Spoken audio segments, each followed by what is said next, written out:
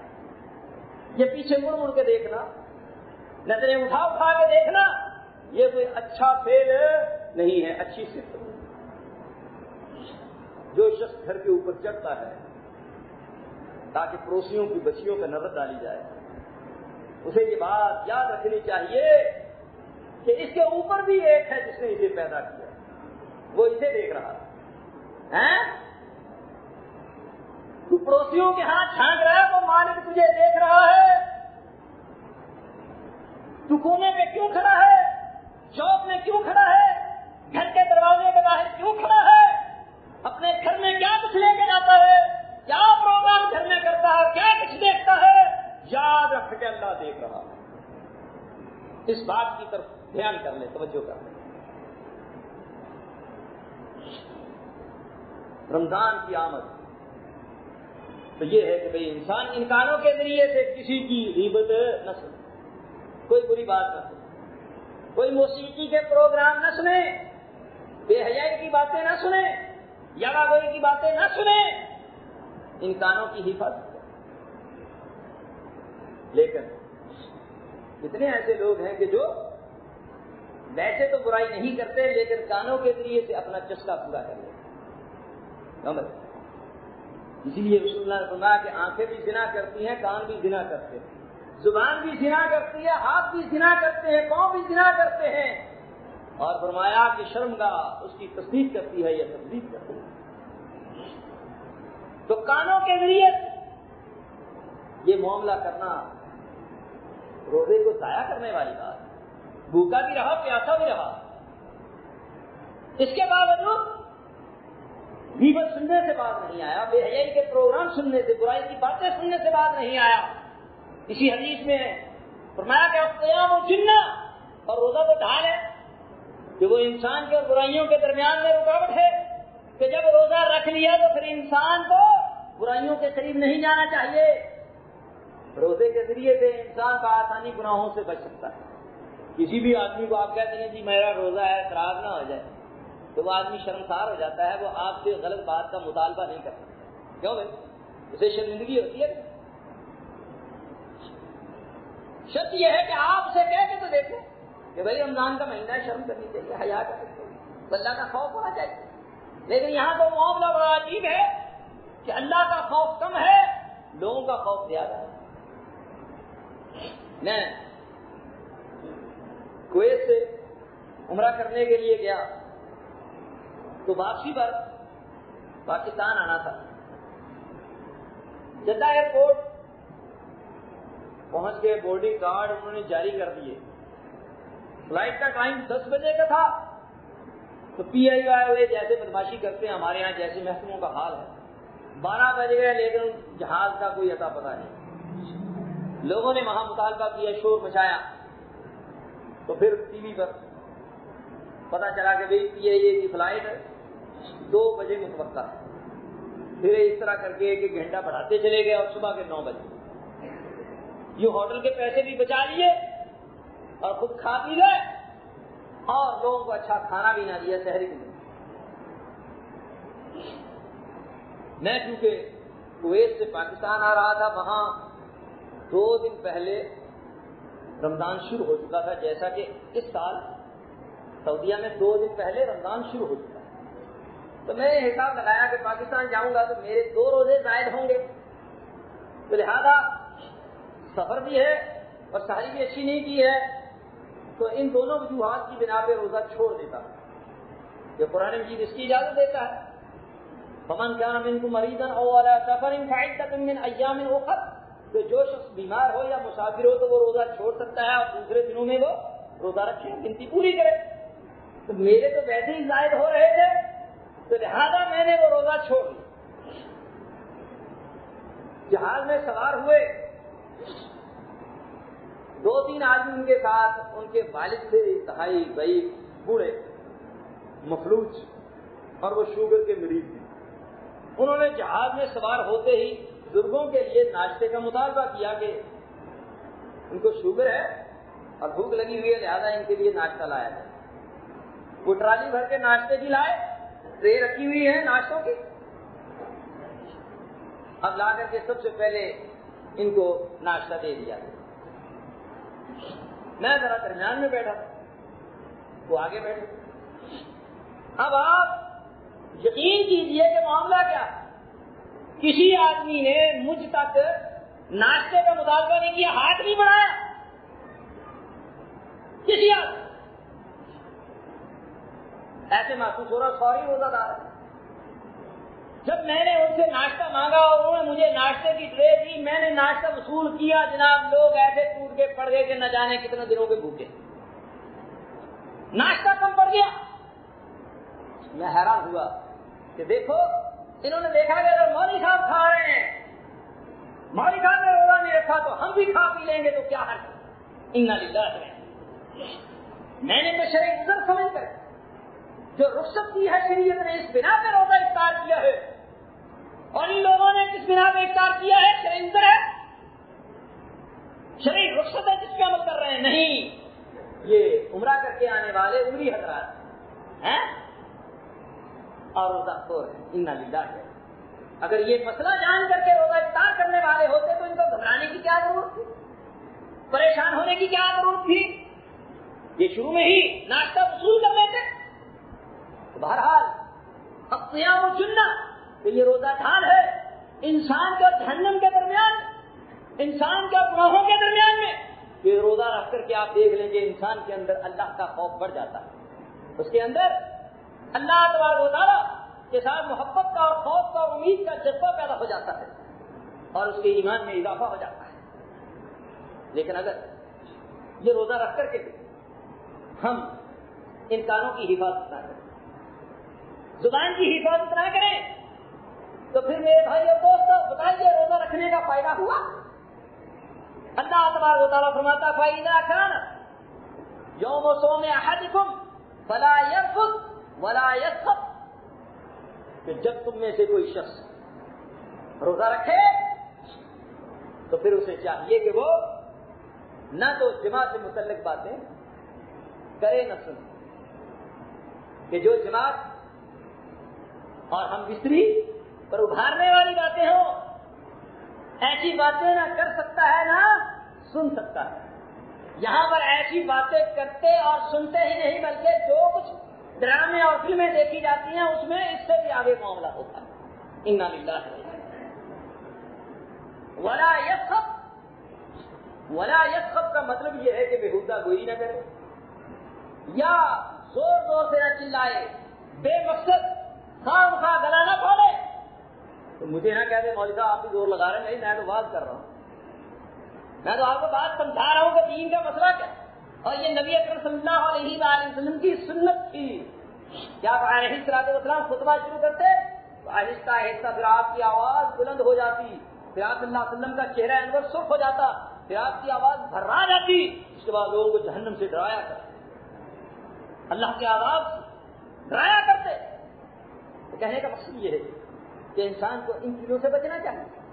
اب ظاہر بات ہے کہ یہ باتیں یا تو زبان سے ہوں گی, یا آنکھوں سے ہوں گی, یا کانوں سے ہوں گی, اور پھر کچھ معاملے ایسے ہیں جو ہاتھ اور پاؤں سے متعلق ہیں. تو ہاتھ اور پاؤں کو بھی غلط استعمال نہیں کرنا چاہیے. قرآن مجید پڑھیں تو یہ ساری باتیں معلوم ہو جائیں. جو لوگ پڑھتے ہیں ان میں سے بھی بہت قلیل تعداد ایسے لوگوں کی ہے جو اس کا معنی مفہوم جانتے ہیں. اب قرآن پڑھ رہے ہیں, انہیں نہیں معلوم کہ یہ عذاب کی آیات ہیں یا رحمت کی آیات ہیں, جنت کا ذکر ہے یا جہنم کا ذکر ہے. وہ نہیں جانتے کہ اللہ ہم سے کیا مطالبہ کر رہا ہے, کس بات کا حکم دے رہا ہے, کس سے منع کر رہا ہے. مومنوں کی کیا صفات بیان کی ہیں, منافقین کی کیا صفات بیان کی ہیں, کافروں کی کیا صفات بیان کی ہیں, کون سے اعمال اسے پسند ہے, کون سے ناپسند. اب قرآن تو پڑھ رہا ہے ما یلفظ من قول الا لدیہ رقیب عتید. یہ پڑھ رہا ہے, یہ معنی مفہوم نہیں جانتا کہ جو کچھ بھی زبان سے نکلتا ہے, جو منہ سے الفاظ نکلتے ہیں, یہ فرشتے تیار بیٹھے ہوئے لکھ رہے ہیں. یہ ساری چیزیں احاطہ تحریر میں آ رہی ہیں, کرامن کاتبین موجود ہیں, لکھتے چلے جا رہے ہیں. آپ مت سمجھیے کہ یہ آپ کی باتیں نوٹ نہیں ہو رہی, یہ باقاعدہ ریکارڈ میں آ رہی. اگر پتہ چل جائے کہ میری بات آگے نقل ہو جائے گی یا ریکارڈ ہو جائے گی تو انسان بہت ہی محتاط ہو کے گفتگو کرتا ہے. اگر اللہ کے نمائندے آ کر کے لکھ رہے ہوں جو مستقل مقرر کیے جا چکے ہیں, اور وہ روزانہ ہما وقت آپ کی زبان سے نکلے ہوئے الفاظ کو نقل کرتے جا رہے ہوں، آپ ان سے بے خبر ہوں، تو میں سمجھتا ہوں کہ یہ کوئی عقل مند آدمی نہیں۔ کیوں بھائی؟ یہ سمجھدار آدمی ہے؟ معلوم ہوتا ہے کہ غافل انسان ہے۔ سمجھداری والی بات ہے۔ تو زبان سے جو کچھ نکالنا ہے، جو کچھ الفاظ ادا کرنے ہیں، سوچ لیجئے کہ کل ان کے بارے میں بات پرس ہوگی تو کیا جواب دیں گے۔ اسی طرح کے ہاتھ نبی اکرم صلی اللہ علیہ وآلہ وسلم نے فرمایا المسلم من سلم المسلمون من لسانہ ویدہ، کہ حقیقی مسلمان وہ شخص ہے کہ جس کے ہاتھ اور زبان سے دوسرے مسلمان محفوظ ہیں۔ اور صحیح بخاری کی حدیث کہ نبی اکرم صلی اللہ علیہ وآلہ وسلم نے فرمایا من یضمن لی بین لحییہ وبین فخذیہ وانا اضمن له الجنہ، کون شخص ہے کہ جو مجھے دو جبڑوں کے درمیان اور دو ٹانگوں کے درمیان کی ضمانت دے دے، میں اسے جنت کی ضمانت دیتا ہوں۔ کتنی بڑی بات ہے۔ آپ نے فرمایا کہ کثیر تعداد میں لوگ جہنم میں زبان کی وجہ سے جائیں اور شرمگاہ کی وجہ سے، سنتے نہیں کی بات۔ اور یہی زبان جس سے ہم شہادتین کا اقرار کرتے ہیں، اشہد ان لا الہ الا اللہ واشہد ان محمد رسول اللہ۔ کبھی کسی کو دیکھا کہ اس نے کسی برتن میں پیشاب کیا ہو اور پھر اسے دھو کے اس میں پانی پیا ہو؟ پی سکتا ہے؟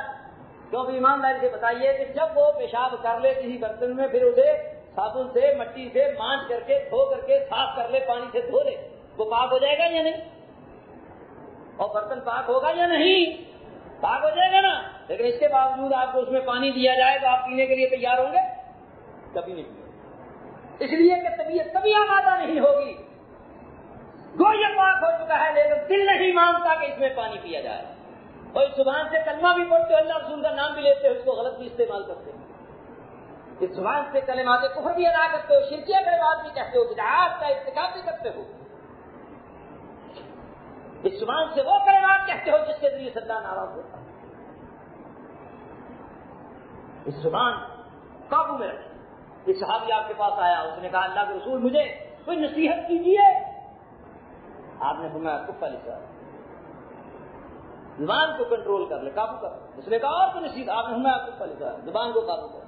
اس نے کہا اور نصیحت؟ آپ نے کف لسان، زبان کو قابو میں کر۔ ابو موسیٰ اشعری نے پوچھا اللہ کے رسول کو میرے لیے نصیحت؟ آپ نے فرمایا کف لسان، زبان کو بند کر، قابو کر لے، کنٹرول کر لے زبان کو۔ پھر پوچھا آپ نے یہی بات کہی؟ اس نے کہا زبان پر آپ اتنا زور دے رہے ہیں، کیا بات ہے؟ اس کی وجہ سے پکڑ ہوگی؟ آپ نے فرمایا کہ کثیر تعداد میں لوگ جہنم میں اونچے منہ کر کے اس زبان کی وجہ سے ہی ڈال دیے جائیں۔ اور کافر، مشرک، منافق، بدعتی جتنے بھی جہنم میں جانے والے ہیں، ان کی اکثریت نے کس سے زیادہ بڑا جرم کیا ہے؟ تو بھائی، اور کس کے ذریعے سے بڑے جرائم کیے ہیں؟ زبان سے، اس کی وجہ سے جہنم۔ اس لیے زبان کا روزہ ہے، زبان کا روزہ ہونا چاہیے۔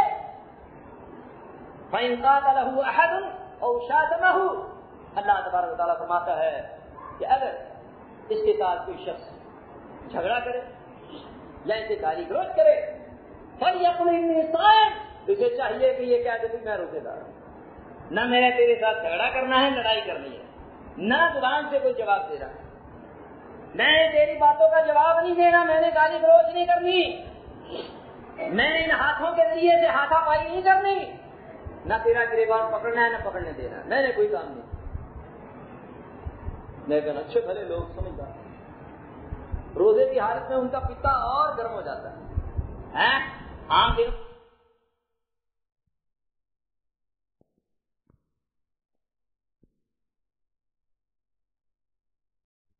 کہنے کی ضرورت نہیں ہے، یہ بات دل میں ہی ہونی چاہیے، لیکن روزے کے تقاضے کو پورا کیا جائے، لوگوں کے ساتھ جھگڑا نہ کیا جائے، بے مقصد گفتگو نہ کی جائے۔ لیکن آپ دیکھتے ہیں کہ کتنے ایسے لوگ ہیں کہ جو روزہ گزارنے کے لیے، وقت گزارنے کے لیے، وقت کٹی کے لیے مجلس جماعتیں ہو اور ادھر ادھر کی بے مقصد گفتگو جاری ہے، کچھ نہیں سوچتے کہ زبان سے کیا کہہ رہے ہیں، کس کے متعلق کہہ رہے ہیں۔ کسی کی ماں بہن پہ الزام لگا رہے ہیں، کسی کی بہو بیٹی پہ الزام لگا رہے ہیں، کسی کی بیوی پہ الزام لگا رہے ہیں، کسی پر تہمت لگا رہے ہیں، کسی پہ کچھ کر رہے ہیں۔ جو زبان میں آتا وہ کہتے چلے جاتے ہیں. یہ سب کچھ زبان کا کیا دھرا ہے. روزہ ہم سے اس چیز کا بھی مطالبہ کرتا ہے کہ ہم پاؤں کے ذریعے سے بھی ایسے مقامات پہ چل کے نہ جائیں کہ جو اللہ تبارک و تعالیٰ کی نافرمانی کے مقامات ہیں. تو رمضان اس کی آمد کا مقصد کہ پاؤں کو بیڑیاں ڈال دی جائیں, ہم اپنے آپ کو شریعت کا پابند کر لیں کہ یہ پاؤں اٹھے تو کس مقصد کے لیے؟ اللہ تبارک و تعالیٰ کی رضا کے لیے, اس کے دین کی سربلندی کے لیے, اس کی اطاعت و فرمانبرداری کے لیے, نماز کی ادائیگی کے لیے, حج کے فرض کی ادائیگی کے لیے, یا دوسرے کسی مظلوم آدمی کی مدد کے لیے, یا دین کی نصرت اور مدد کے لیے ہمارے پاؤں اٹھنے چاہیے. حلال کاموں کے لیے پاؤں اٹھنے چاہیے, حرام کاموں کے لیے پاؤں نہیں اٹھنے. رمضان تو ہم سے یہ مطالبہ کر رہا ہے, لیکن اس کے برعکس آپ دیکھیے کتنے ایسے لوگ ہیں کہ رمضان کے دنوں میں اور رمضان کی راتوں میں ان کے پاؤں کس طرف چل رہے ہوتے. اکثریت مسجد کی طرف آتی ہے یا غلط مقامات کی طرف جا رہی ہے؟ کیوں بھائی؟ اکثریت رمضان کے مہینے میں روزے رکھ کر کے بھی برائی سے باز نہیں آتے, اور کتنے ایسے لوگ ہیں کہ روزہ رکھ کر کے رشوت لیتے ہیں. کتنے ایسے لوگ ہیں روزہ رکھ کر کے سود لیتے ہیں. کتنے ایسے لوگ ہیں کہ روزہ رکھ کر کے بھی چوری کرتے ہیں, کم طور پر کم مانگتے ہیں.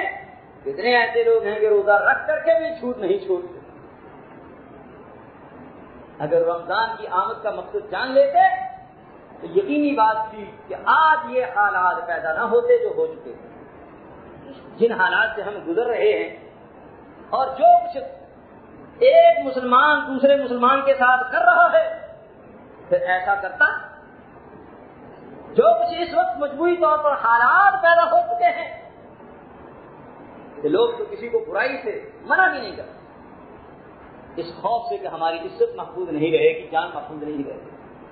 اپنی عزت اور جان کو محفوظ کرنے کے لیے برائی سے منع نہیں کرتے, نیکی کا حکم نہیں دیتے. تو بھائیو, اگر ان ساری چیزوں کی پابندی کریں, روزہ رکھا ہوا ہو, تو پھر آپ کو معلوم ہے کہ بھوکے پیاسے رہنے کی وجہ سے, عصر کے بعد معدہ خالی ہونے کی وجہ سے اس کے منہ سے ایک خاص قسم کی بو آتی ہے. کبھی آتی ہے کہ نہیں؟ یہ بو جو ہمیں پسند نہیں ہے. ہمیں یہ بو آئے تو ہم منہ پھیر لیتے ہیں. یہ مالک کے کائنات, خالق کے کائنات, رب العالمین, معبود برحق, اسے یہ اس قدر محبوب ہے, پسند ہے. رسول اللہ فرماتے ہیں والذی نفس محمد بیدہ, اس ذات کی قسم سے جس کے ہاتھ میں محمد صلی اللہ علیہ وسلم کی جان ہے, لَخَلُوهُ فَمِ الصَّائِمِ أَطْيَبُ عِندَ اللَّهِ مِن رِيحِ الْمِسْكِ, کہ روزے دار کے منہ کی بو اللہ تبارک و تعالیٰ کو کستوری کی خوشبو سے بھی زیادہ محبوب ہے. وہ کستوری کے جس کا نام ہی سنتے ہیں کستوری, یا زبان سے کہہ لیتے ہیں کستوری لینے جائیں تو شاید 20,000 روپے تولے میں بھی خالص نہ مل پاتے. اس سے بھی زیادہ اللہ کو یہ خوشبو محبوب ہے. اس سے بھی زیادہ اللہ تبارک و تعالیٰ اس کے پیٹ کی, اس کے منہ کی بو کو پسند کرتا ہے. پھر فرمایا للصائم فرحتان, روزے دار کے لیے 2 خوشیاں, یفرحہما اذا افطر فرحا بفطرہ. ایک خوشی اسے اس وقت حاصل ہوتی ہے جب وہ روزہ افطار کر رہا ہوتا ہے. کیوں بھائی؟ افطاری کے لیے بیٹھتے ہیں نا, اہتمام ہوتا ہے کہ روزہ افطار کرنا ہے, ٹائم دیکھتے ہیں مجھے ابھی روزہ افطار کرنے کا وقت ہوگا تو روزہ افطار کریں گے, تو بھی روزہ افطار کرتے ہیں تو فطری طور پر خوشی حاصل ہوتی ہے کہ الحمدللہ روزہ مکمل ہو گیا, الحمدللہ اللہ تبارک و تعالیٰ کی اطاعت و فرمانبرداری میں یہ دن گزار لیا. ایک فطری خوشی حاصل ہوتی ہے, خوشی کا سما ہوتا ہے. لیکن آپ روزہ خوروں کو دیکھ لیں کہ جو افطاری کے پروگرام میں شامل ہوتے ہیں, روزہ نہیں رکھے ہوئے ہوتے, کبھی آپ بغور جائزہ لے لیں, آپ کو ان کے چہروں سے ہی محسوس ہو جائے گا کہ یہ شخص کس قدر سیاہ روح ہیں، ان کے چہروں سے آپ کو پتہ چل جائے، بھلے وہ میک اپ کر کے آئیں، کریم لگا کے آئیں، خوشبو لگا کے آئیں، نہا دھو کے آئیں، اچھے کپڑے پہن کے آئیں۔ اگر آپ چاہیں تو میں اللہ تبارک و تعالیٰ کے فضل و کرم سے آپ کو بتا سکتا ہوں کہ اس آدمی نے روزہ رکھا ہے، اس نے نہیں رکھا۔ اور روزے دار کا چہرہ بتا دیتا ہے، اس کے چہرے پہ ایک خاص قسم کی روشنی اور نور ہوتا ہے، خاص قسم کی اسے خوشی حاصل ہو رہی ہوتی ہے۔ جو روزے دار نہیں ہوتا اللہ کا چور ہوتا ہے، لوگوں کا کھانا چوری کھانے آتا ہے، دھوکہ دیتا ہے، فراڈ کرتا ہے، اور وہ روزہ دار اپنے آپ کو ظاہر کر کے افطاری کے پروگرام میں شامل ہوتا ہے، اس کے چہرے سے ہی ظاہر ہو رہا ہوتا ہے جو اس کے دل میں چور بیٹھا ہوتا ہے۔ اس کے دل کا چور اس کے چہرے پہ بتا رہا ہوتا ہے کہ یہ روزہ خور ہے۔ اور یہ زندگی میں مجھے ایک مرتبہ بڑا تلخ تجربہ، میں اپنے شیخ العرب والعجم علامہ سید بدیع الدین شاہ صاحب راشدی رحمہ اللہ کے پاس پڑھتا تھا، 88 کی بات ہے۔ تو میں عوامی ایکسپریس پہ وہاں سے رمضان کے مہینے میں سفر کر کے پنجاب آ رہا تھا، بڑی گرمی تھی، روزہ بھی خوب اس میں ستایا۔ میں ہے ایک روزے دار، ایک اور نوجوان، پورے ڈبے میں ہم 2 ہی روزے دار، باقی سارے روزہ خور، ہم سے زیادہ ہمت والے، صحت والے، لیکن ان پہ تانا تشریح اس لیے نہیں کر سکتے کہ بہرحال وہ سفر کی حالت میں تھے، انہوں نے سفر کی وجہ سے روزہ چھوڑا یا ویسے چھوڑا، ان کا معاملہ اللہ کے ساتھ۔ اب وہ کھا پی رہے ہیں چلے آپ، اب جو ہی افطاری کا وقت قریب آتا جا رہا ہے، یہ سارا دن کھانے پینے والوں کے چہرے اترتے چلے جا رہے ہیں، ان کے چہروں کی رونق ماند پڑتی چلی جا رہی ہے، ان کی ایکٹیویٹی نقل و حرکت ختم ہوتی جا رہی ہے۔ یہ وضو کر کے آئے اور دوبارہ بیٹھے آئے، تو لہذا کیا ہوتا ہے، افطاری کا وقت جب بالکل قریب آ گیا، اب یہ سارے ڈبے والے خادم ہیں اور ہم 2 مخدوم ہیں، سب ہماری خدمت میں معمور ہیں، کوئی کھجور لا رہا ہے، کوئی فروٹ لا رہا ہے، کوئی پانی لا رہا ہے، کوئی چیز لا رہا ہے کہ جناب ہماری اس چیز سے روزہ افطار ہے، یہ بھی لے لیں، یہ بھی لے لیں، یہ بھی لے لیں، یہ بھی لے لیں۔ ہمیں جو فرحت حاصل ہو رہی ہے نبی صلی اللہ علیہ وسلم کے اس فرمان کے مطابق، اب یہ پورے ڈبے کے مسافروں کو، لوگوں کو یہ فرحت حاصل ہے نہیں ہے، ان کو وہ خوشی حاصل نہیں ہے۔ میں نے اس وقت یہ جائزہ لیا اور میں نے کہا کہ ہمارے رسول صلی اللہ علیہ وسلم نے کس قدر حق اور سچ بات کی کہ واقعہ اب ہمیں خوشی ہو رہی ہے، جو مسرت ہمیں ہو رہی ہے، یہ ہماری اس مسرت میں حصے دار بننا چاہتے ہیں، شریک ہونا چاہتے ہیں، لیکن نہیں ہوتا۔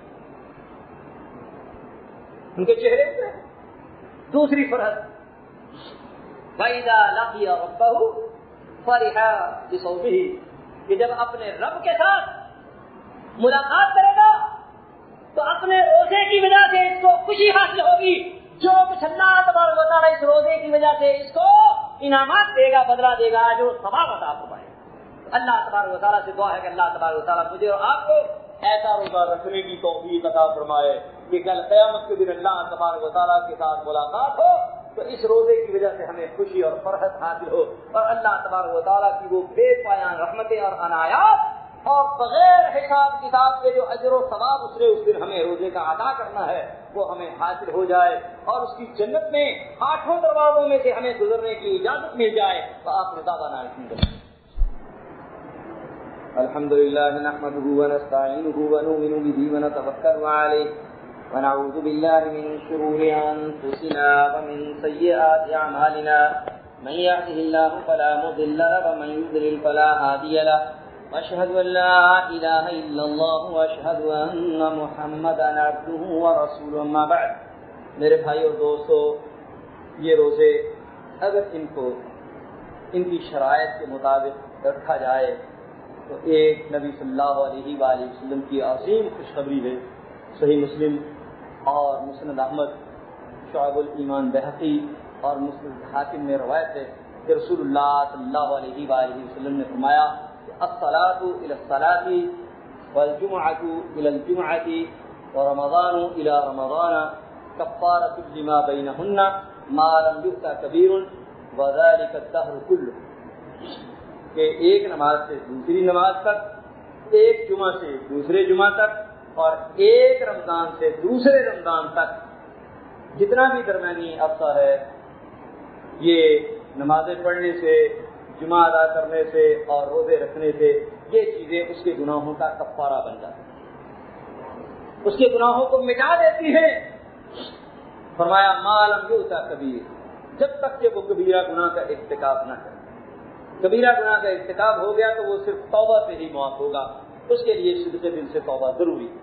وذالک الدہر کلہ، رسول اللہ نے فرمایا کہ یہ سلسلہ ہمیشہ کے لیے ہے. جب ہمیشہ اس سے صغیرہ گناہ ہوتے رہتے ہیں لیکن وہ نمازیں پڑھتا رہتا ہے، نماز جمعہ ادا کرتا رہتا ہے اور رمضان کے روزے رکھتا رہتا ہے، تو یوں اس کے درمیانی عرصے کے گناہ اس کے معاف ہوتے رہتے ہیں. یہ سلسلہ جاری و ساری رہتا ہے. اور اللہ تبارک و تعالیٰ سے دعا ہے کہ اللہ تبارک و تعالیٰ مجھے رات کو حقیقی معنی میں روزہ رکھ کر کے اس کی حفاظت کرنے کی توفیق عطا فرمائے. وآخر دعوانا ان الحمد للہ رب العالمین.